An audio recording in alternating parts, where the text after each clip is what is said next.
संघर्ष परिवार है।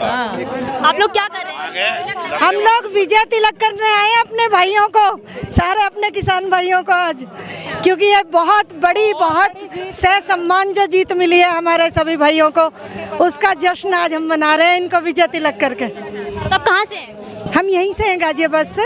अच्छा, हाँ। तो आप वैसे सपोर्ट करते हैं या आप किसान? नहीं नहीं, हम किसान भी हैं और जो है शुरू दिन से ही अपने किसान भाइयों के साथ हैं गाजीपुर बॉर्डर पे। अच्छा, रोज सुबह आना, और एक घर हमारा यहाँ हो गया था, एक घर वो था जहाँ हम रात में सोने जाते थे, एक घर ये था जहाँ हम पूरा दिन अपने किसान भाइयों के साथ बैठते थे। तो अब तो ये आंदोलन अपनी सफलता की ओर बढ़ गया है, खत्म होने वाला है, तो आपको कैसा लग रहा है अब सब कुछ? बस इस चीज़ का तो बहुत अच्छा लग रहा है कि हम लोग जीत के जा रहे हैं, लेकिन एक कहीं ना कहीं इमोशनल हो रहे हैं मन ही मन, क्योंकि इतना अच्छा परिवार, लंगर लगा हुआ था, हाँ, बहुत सारी, इतना बड़ा परिवार हमारा जो है हमसे बिछुड़ रहा है। वो था भाई हमारे किसान भाइयों के लिए था, लेकिन जो यहाँ एकता और भाईचारा हम लोगों के बीच में हुआ ना वापस, मतलब वो एक मिसाल कायम करके जा रहे हैं। और मतलब बहुत एक ऐसा सब लोगों से जुड़ाव हो गया था, ये लगता था कि जैसे हम अपने परिवार में ही हैं, घर अपने भाइयों के साथ, अपने बड़े बुजुर्गों के साथ हैं। वो चीज़ कहीं खालीपन लगेगी, बाकी जीत की तो अपार खुशी है, जीत की तो बहुत खुशी है। तो सरकार ने एक साल तक ये जो है यहाँ पर सब लोग किसान बैठे रहे, सर्दी हो, धूप हो, बरसात में, और अब सरकार ने ये सब वापस ले लिए, मांगे भी मान ली है। उसका तो दरअसल एक रीज़न है कि अब 5 राज्यों में जो है चुनाव आ रहा है, तो वैसे तो ये नहीं झुकते, लेकिन अब इनको झुकना पड़ गया। 5 राज्यों में चुनाव भी आए और आ रहे हैं, और संघर्ष दबाव इन पे इतना बन गया कि अगर ये इस कानून को वापस नहीं लेते ना, तो इनको तो कोई पूछने, कुत्ता भी नहीं पूछता इस देश में। और ये संघर्ष हमारा वैसे तो जारी रहेगा, बहुत लंबा संघर्ष है किसानों का, ये तो शुरुआत है, ये संघर्ष की शुरुआत है।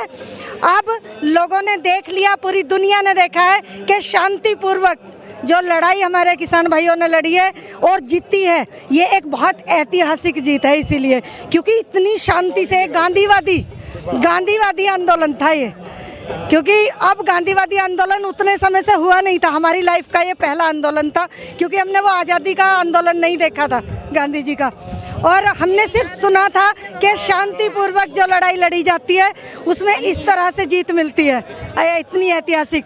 तो बहुत अच्छा, बहुत खुश आज हैं हम सब लोग, और बहुत बहुत अच्छा महसूस हो रहा है। बहुत मुबारक हो आपको, बहुत मेहनत की आप लोगों ने। अभी हमारे साथ किसान नेता भी हैं।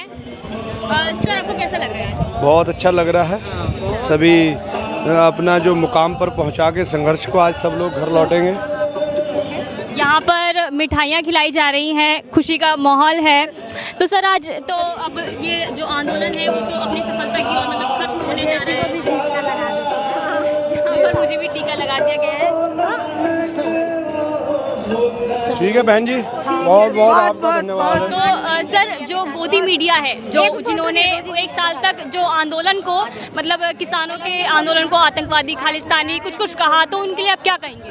आज वो देख रहे हैं, वो लोग जिन्होंने ये कहा उनको आज ज़रूर शर्मिंदा होना पड़ रहा होगा कि देश के मजदूरों को, किसानों को, जो भारत को बनाते हैं, अन्न उपजाते हैं, उनको जो तरह तरह की गालियां दी गई, लेकिन आज वो सब देख रहे होंगे कि ये देश के महत्वपूर्ण वर्ग था जो सड़कों पर था।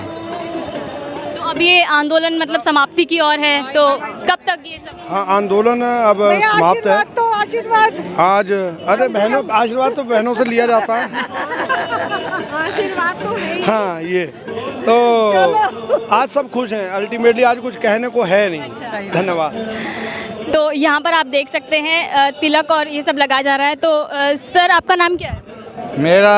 मैं मुरादाबाद से हूँ। अच्छा। हाँ, और वरिष्ठ मंडल उपाध्यक्ष हूँ भारतीय किसान यूनियन से। और कैसा लग रहा है आज आपको? अरे हमारे ऐसे पापा जी जो बेटा, इन लोगों ने बड़ी मेहनत की है, पहले दिन से हम इनको देख रहे हैं यहाँ बॉर्डर पे, दिन रात ऐसी सर्दी, गर्मी और बरसात में कितना मौसम के भी इतने जुल्म सहे हैं इन लोगों ने, और इस जालिम सरकार के तो जुल्म थे ही कि इतने समय तक सुनना नहीं, कोई बात नहीं, कोई चीत नहीं, और बहुत जो है अब ऐसे ऐसे जो योद्धा थे हमारी टीम में, तभी तो ये जीत जो है नसीब हुई है आज। देखो ये जो मतलब यहाँ आंदोलन था ना, ये भी ऐतिहासिक ही था, और ये जो जीत है ये भी ऐतिहासिक ही है।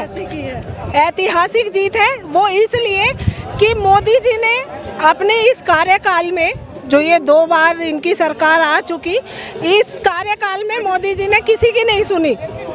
कितने लोग बेचारे त्रस्त हो के और अपने घर में बैठ गए। अब ये देखो 700 किसानों की शहीदी हुई, 700 किसान हमारे शहीद हुए। मोदी जी के मुंह से एक शब्द नहीं निकला उनका श्रद्धा। और जब बिल्कुल ये हो गया ना कि अब तो कोई चारा ही नहीं बचा, अब जनता तुझे पूछ ही नहीं रही है, तो मोदी जी ने आंसू भी निकाल दिए, घड़ियालू अपना घड़ियाली आंसू भी निकल गए मोदी जी के, माफ़ी भी मांग ली, और जो है उन्होंने कानून भी वापस ले लिया। वो उनके अंदर कोई सद्भावना नहीं है किसी के प्रति, ये सिर्फ और सिर्फ सत्ता की भूख है, सत्ता के लालची, और कुछ नहीं। इनको और कुछ नहीं चाहिए, इनको सत्ता चाहिए। ये झुक भी जाएंगे, और ये जो है कहते हैं ना, झुकता है आसमां, झुकाने वाला चाहिए। तो किसानों ने जो है ना, ये जो आसमां बनने की कोशिश कर रहे थे ना, इनको पकड़ के जो है जमीन में उतार दिया है। अच्छा, तो गोदी मीडिया थी, उन्होंने बहुत खालिस्तानी पाकिस्तानी करार कर दिया, पूरा 1 साल तक यही चलता रहा, तो उसके लिए क्या कहेंगे? ये तो धूर्त हैं, तो ये खुद को देश प्रेमी और बाकी इतनी जनता, आप यहाँ जिस दिन से आ रहे हो आपने तो देखा ही होगा कि क्या ये खाली जनता ऐसे ही है। ये सब खालिस्तानी और पाकिस्तानी आतंकवादी, हमारे देश में इतने आतंकवादी रह रहे हैं, मोदी जी को पता ही नहीं कि ये जो जनता है ये सारी खालिस्तानी और आतंकवादी, और मोदी जी को पता ही नहीं हमारे देश में इतने सारे। क्यों नहीं पकड़ा उन्होंने? अगर हम खालिस्तानी और आतंकवादी हैं तो उन्होंने क्यों नहीं पकड़ा?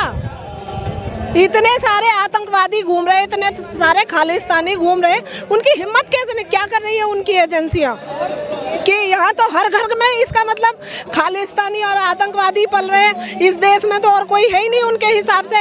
एक जो बीजेपी वाले हैं बस वही अंधभक्त, सारे बीजेपी वाले भी नहीं।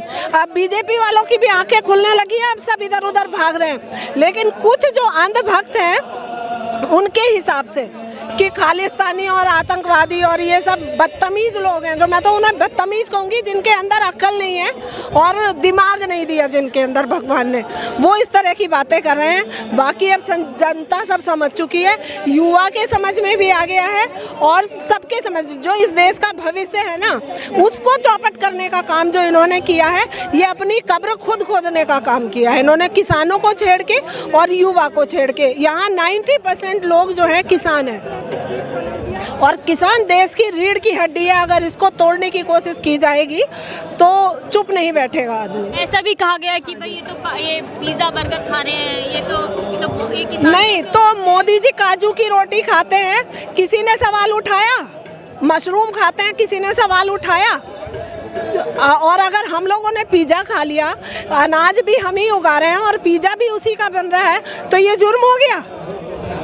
आप लोग बताओ, आप लोग ऐसे क्वेश्चन करते हो, बल्कि उनसे जाके क्वेश्चन करना चाहिए कि आप मोदी जी काजू की रोटी खा रहे हो और जो है मतलब मशरूम खा रहे हो, ये कौन उगा रहा है? ये किसान नहीं है? किसानों का उगाया नहीं खा रहे हो क्या?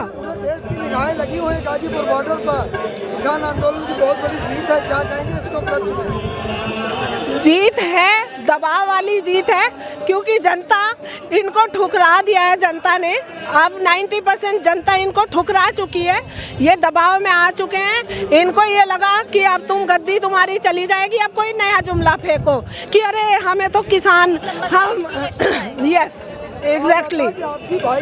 और यूपी इलेक्शन ही डिसाइड करता है आपकी गद्दी को, दिल्ली को यूपी इलेक्शन ही डिसाइड करता है। जिंदगी में मरते दम तक तो नहीं, मरते दम तक। जिसने धूल नहीं चटाई है, जनता को छला है, बीजेपी का हम लोग सुनते थे अपने बड़े बुजुर्गों से कि जो है किसान कभी भी बीजेपी के समर्थन में अधिकतर वैसे नहीं रहा है। वो इसलिए नहीं रहा है क्योंकि ये हमेशा से जो है बिजनेसमैनों की पार्टी रही है, तो ये कभी भी किसानों के हित की बात इसने की नहीं है बीजेपी ने। लेकिन कुछ समय के लिए मोदी जी के छल में सब आ गए थे। मोदी मोदी जो होने लगा था ना कि हर हर मोदी और घर घर मोदी, उसी का खामियाजा जो है जनता ने भुगता है, युवाओं ने भुगता है, जो आने वाला भविष्य है ना उसने भुगता है। यानी आप लोगों की जो पहले बात थी वही बात पर आप लोग कायम रहेंगे? हाँ बिल्कुल बिल्कुल, कितना भी संघर्ष करना पड़े, ये तो शुरुआत है और ये तो जंग अंत तक जारी रहेगी। और जब तक ये सरकार, अगर ये सरकार ये चाहती है ना, क्योंकि देखो मौका देने वाले को धोखा और धोखा देने वाले को मौका कभी नहीं देना चाहिए, ये जनता को समझना पड़ेगा। ये कहा जा रहा है कि किसान कभी अगर सरकार ने फिर ये रवैया अपनाया तो दोबारा वापस आ जाएंगे, आंदोलन पे फिर आ जाएंगे। बिल्कुल बिल्कुल 100% आएंगे। आंदोलन करना तो इस देश की जनता का अधिकार है, हमारे अधिकार को कोई नहीं छीन सकता। इतनी बर्बरता देखो, यहाँ आतंकवादी, खालिस्तानी, पाकिस्तानी और ना जाने क्या क्या बता दिया गया। लेकिन आपने ये देखा होगा कि जब राकेश भाई पे जो है यहाँ आ गए थे उठाने के लिए, और जो है यहाँ डंडे लेके 26 जनवरी के बाद जो हुआ, 26 जनवरी के बाद जो हुआ 28 जनवरी को, तो वो इन्होंने यही सोचा था कि जैसे हम और आंदोलन भंग कर रहे हैं ये वाला भी हम ऐसे ही कर लेंगे। लेकिन हमारे जो चौधरी साहब, चौधरी अजीत सिंह, जो किसानों के मसीहा कहे जाते हैं, जो फैमिली, उन्होंने मतलब एक फ़ोन कॉल किया था कि आपको घबराने की ज़रूरत नहीं है और जो है आप बैठे रहिए, अगर राकेश को एक उंगली भी लग गई तो अच्छा नहीं होगा। मैडम, इस आंदोलन को 368 दिन आंदोलन चला, बड़े पड़ाव आए, बड़ा कठिनाइयाँ भी आई, कई मोड़ आए और कई बार इसको अलग थलग करने की कोशिश भी की गई। हाँ। बड़ा मुश्किल आई, लेकिन इस दौरान आपसी भाईचारा बहुत देखा गया, उसके लिए क्या कहेंगे? यही तो एक बहुत अच्छी बात हुई है इस आंदोलन की, कि जो ये फूट की राजनीति इन लोगों ने की थी कि हिंदू, मुस्लिम, सिख, ईसाई, इन्होंने सबको कि ईसाइयों को खालिस्तानियों में बांटने की कोशिश की, जो है मुसलमानों को पाकिस्तानी कहने की कोशिश की, और हिंदुओं को कि भाई हिंदू हिंदू हिंदू हिंदू। तो ये चीज़ें समझ में आ गई है सबके, और इनके बहकावे में अब कोई नहीं आएगा। ये देश जो है हिंदू, मुस्लिम, सिख, ईसाइयों का, सबका है। ये देश सभी का है और देश हित उसी में है कि हम सब भाईचारे के साथ रहें। खबरों में बने रहने के लिए फोरम 4 को सब्सक्राइब करें और नोटिफिकेशन पाने के लिए बेल आइकन दबाएं।